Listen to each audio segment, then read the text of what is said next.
The Northwest government has been conducting mass funerals for the unclaimed bodies of illegal miners who died in mine shafts in Stilfontein.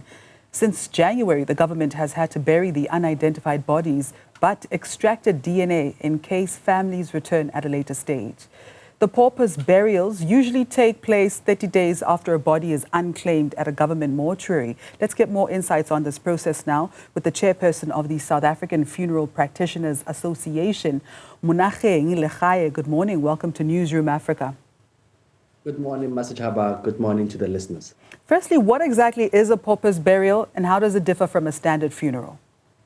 No, definitely. The pauper's funeral is defined as a funeral where no identification, successful identification between living family members and the deceased can be conducted successfully.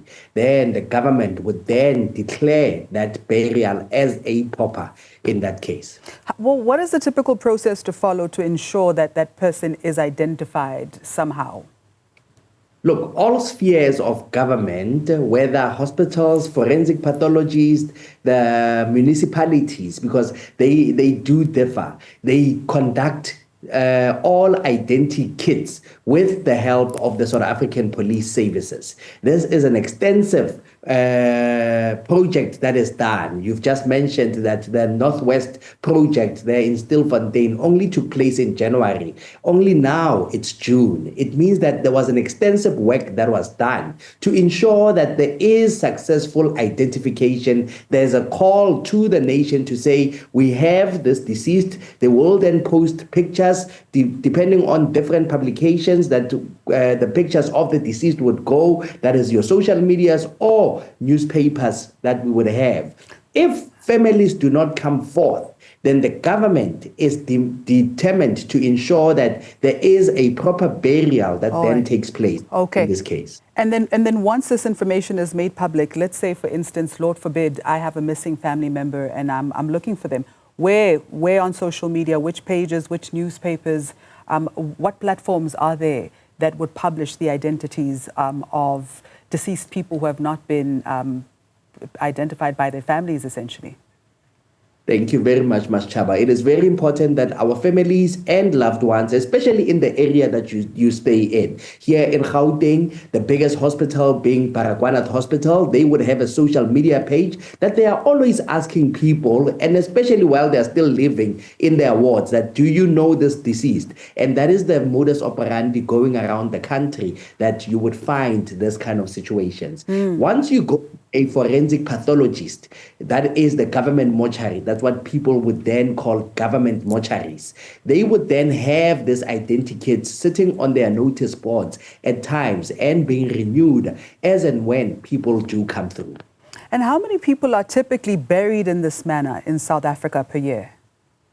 Look, give or take in a year, about 3,000 people are moved in this particular manner. All right. And in the context of the recent mass burial of unclaimed bodies of illegal miners in Stilfontein, do you think the process followed by the authorities in this case was dignified and respectful? Look, with all the constraints that our government does have, obviously we could be doing more with other technological aspects being brought in. That is different mechanisms of ensuring that you are able to take a sample from a deceased and link it to a lineage of a family. But because we understand the difficulties and challenges that our families and government face, unfortunately at times it becomes a constraint. Yes, currently, what has been happening in Stilfontein, I am showing the timeline to say that from January, it's only June right now. So it means that a span of 6 months was given to ensure that we can find a proper manner to bring forth families that can come and claim this disease. Yeah. This not take away from the fact that we are also mandated as the government, as funeral practitioners, to ensure that we keep all information of people that are buried in this manner, because families can subside in or surface in the next 6-7 years and say, hey, I know now this person looks like my own relative that I might have lost those couple of years ago. Then we would then go through the process of them going to the forensic pathology or the person that is the government sphere that authorized for the proper burial, the government would always have the identikit. What is involved in the identikit? The picture of the deceased, all other, identifications that might be there, where they were, how they were at that time, that would all be put in a file. The funeral parlor would have to tag that deceased before they put them in the ground so that they make sure that when that is then being called upon, they are able to go and to pick as to this is the grave. This is where the deceased is. And then, Monageng, what are some of the challenges associated with DNA extraction and identification in the context of pauper burials? I did mention the constraints that our government has, especially this DNA that would take a couple of years, if not more than that. That is the biggest challenge. I think if we can ramp up our labs, our DNA sampling taking, that would actually assist and eradicate the need of elongated time that families end up having to wait before a successful identification is done. All right. And before we let you go, and very briefly, are there any specific challenges or concerns that you have regarding pauper burials, particularly in cases involving cross-border migrant workers or illegal miners, as is the case now?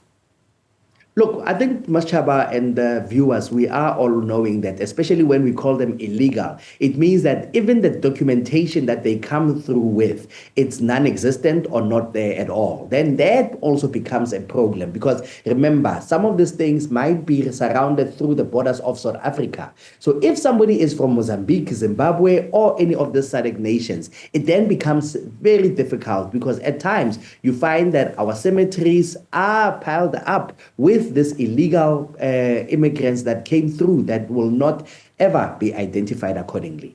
All right. Thank you so much for your time, Monageng. Thank you, Maschaba. That was chairperson for the South African Funeral Practitioners Association, Monageng Legae.